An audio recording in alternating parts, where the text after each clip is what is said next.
اور سر ایک بڑی دردناک حدیث ہے ابو ذر غفاری کے بارے میں، وہ حاکم میں ہی ہے، المستدرک الحاکم میں۔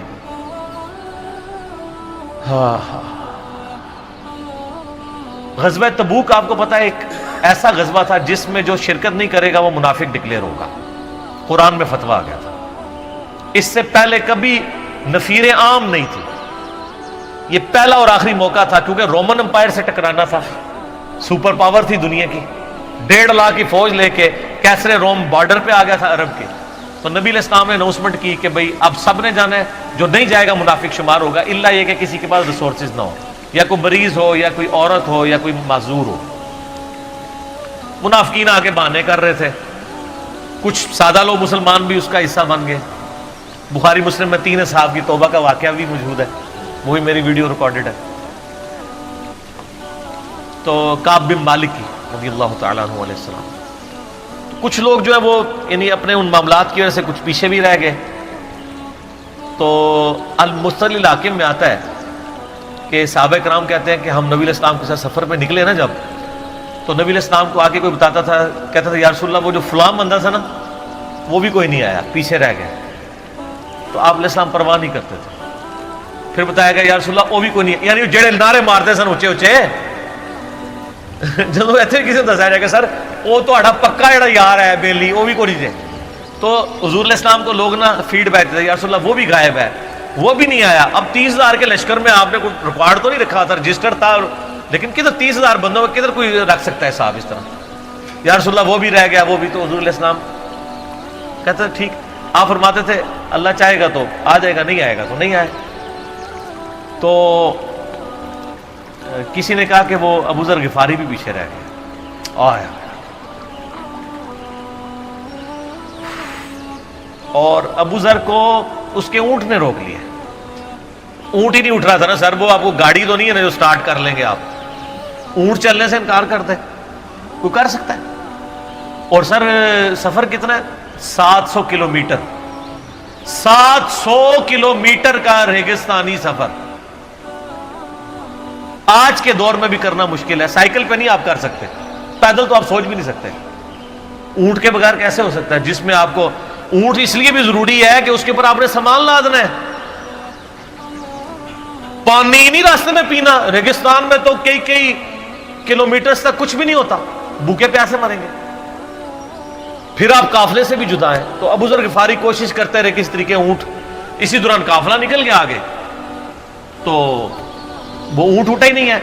تو حضرت ابو ذر غفاری نے اپنا سامان اپنی پیٹھ پہ لاد لیا، پیدل چل پڑے ریگستانی سفر۔ حاکم کی روایت ہے کہ ہم نے دیکھا دور سے ایک اکیلا شخص آ رہا ہے جس کی پیٹھ کے اوپر بورا لدا ہوا ہے۔ تو نبی علیہ السلام کی آپ محبت دیکھیں، آپ نے فرمایا کہ تو ابو ذر ہو جا، یعنی جو آنے والا شخص ہے تو ابو ذر ہو، یعنی حضور نے خواہش کا اظہار کیا۔ آپ کو نظر تو نہیں آ رہا تھا یہ کون آ رہا ہے، آپ کی محبت، آپ کو پتا تھا ابو ذر غفاری نہیں رہ سکتا پیچھے۔ تو صحابہ کہتے ہیں آپ نے فرمایا تو ابو ذر ہو جا، تو صحابہ کہتے ہیں تھوڑی دیر بعد جب وہ قریب آئے تو ہم نے پہچان لیا ابو ذر غفاری ہیں۔ تو جب ہم نے پہچان لیا نا تو حضور علیہ السلام نے ان کے پہنچنے سے پہلے آپ نے فرمایا ابو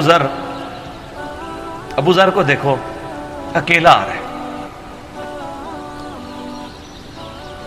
اکیلے ہی دنیا سے جائے گا اور قیامت دن بھی اکیلا اٹھایا جائے گا۔ دنیا سے کیا کہہ رہے گے؟ صحیح بخاری میں آتا ہے کہ حضرت عثمان غنی رضی اللہ عنہ کے دور میں چکے،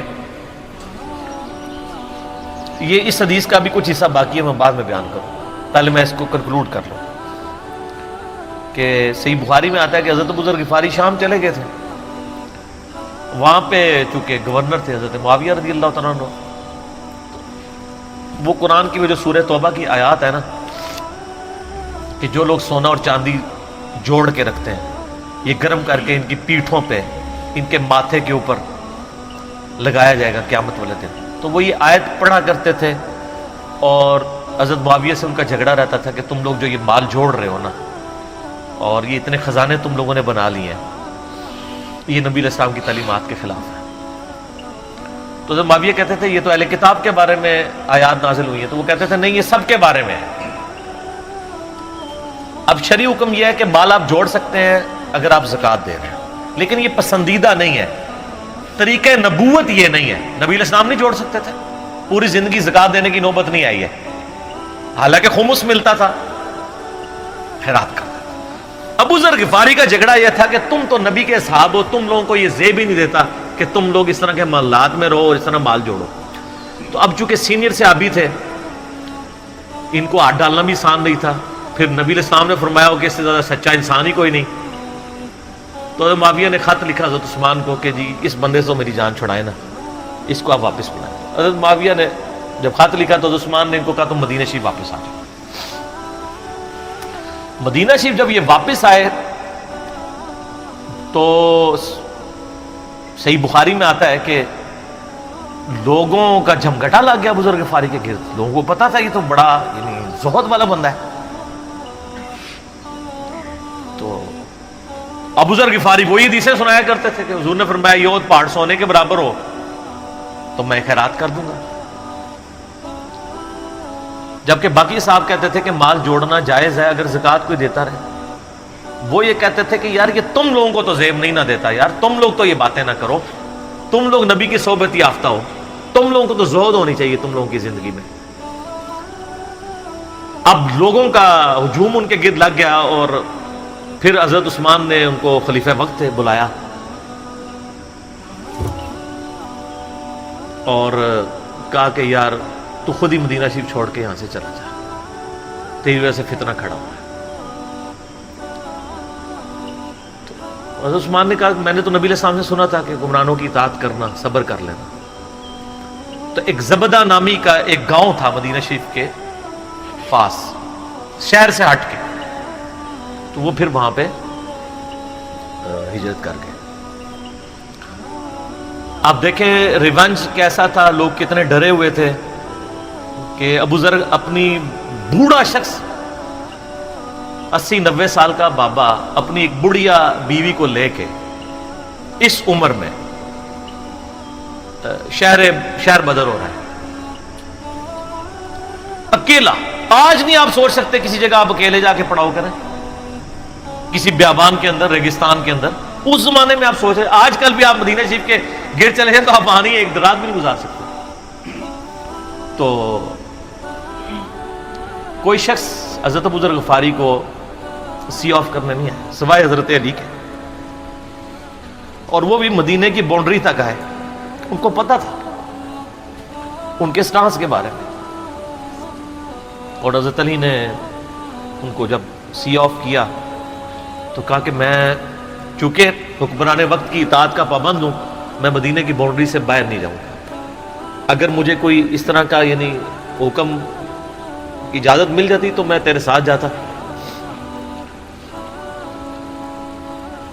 ایران والوں نے حضرت علی علیہ السلام کے زندگی کے آخری 10 سال کے اوپر ایک فلم بنائی ہے، امام علی علیہ السلام۔ اس میں ابو ذر غفاری کے سارے واقعات انہوں نے فلمائے ہیں، سر دیکھنے والے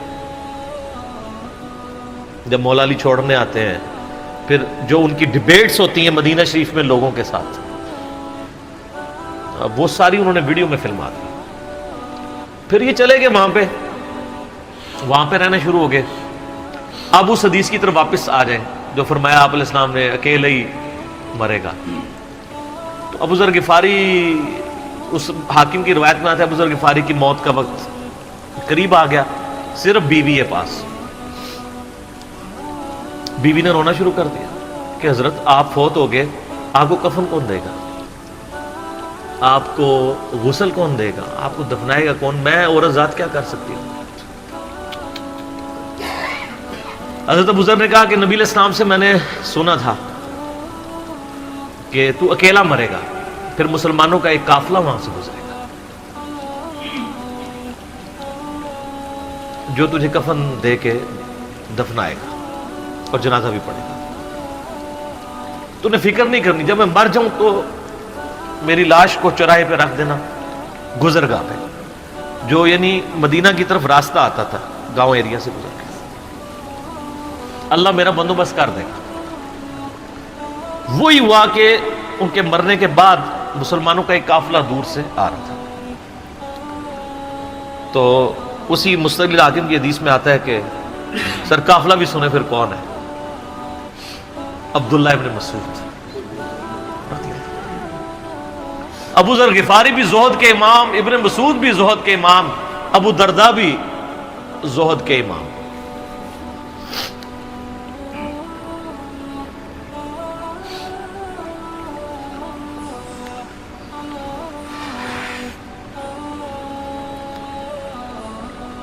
ابن مسعود رضی اللہ تعالیٰ عنہ جب وہاں پہ رکے، ان کو تو نہیں پتا تھا یہ کون ہے. تو انہوں نے کہا بی بی کیا ہوا؟ ان کا میرا خامند مر گیا ہے. ان کا یہ کون ہے؟ تو انہوں نے کہا ابو ذر غفاری. عبداللہ ابن مسعود کی چیخ نکل گئی، چیخ ماری انہوں نے. ان کا واہ. اللہ کے نبی نے فرمایا تھا کہ ابو ذر اکیلا آ رہا ہے تبوک کے موقع پہ، دنیا سے بھی اکیلا جائے گا، اور قیامت والے دن بھی اکیلا اٹھایا جائے گا.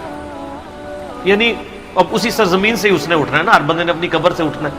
یعنی وہ مسلمانوں کے قبرستان میں بھی دفن نہیں. ایک یہ جو مزار کی رٹ لگائے پھرتے ہیں، میں ان سے پوچھتا ہوں تمہارے بابوں کی کیا اوقات ہے؟ ابو ذر غفاری کا مزار دکھاؤ کدھر ہے. جو اس روئے ارض پہ نیلی چھتری کے نیچے سچا ترین انسان جس کو اللہ کے نبی کہہ رہے ہیں، اس کا کوئی مزار نہیں ہے. غریب المتنی میں مرا ہے، اس کی قبر بھی ایسی جگہ ہے جہاں مسلمانوں کے پاس قبریں بھی کوئی نہیں ہے. ایک ریگستان میں اکیلی قبر ہے، اس قبر کا بھی کسی کو نہیں پتا، اس پہ کوئی مزار بھی نہیں ہے. اور قیامت دن بھی اکیلا اٹھایا جائے گا، یعنی قیامت تک وہاں پہ کوئی قبرستان بھی نہیں بنے گا. ظاہر نبی علیہ السلام کی یہ بھی خبر ہے. تو کیا وہ ناکام ہو گیا؟ اگر مزارات ہی دلیل ہے کامیابی کی. تو عبداللہ ابن مسعود رضی اللہ تعالیٰ نے ان کو غسل دیا، کفن دیا اور دفنا دیا. یہ پوری ڈیٹیلز آپ کو المستقل حاکم میں مل جائیں گے. تو ابو ذر غفاری ان چند شخصیات میں سے ہیں جن میں پوری امت کا اتفاق ہے ان کی نیکوکاری کے اوپر.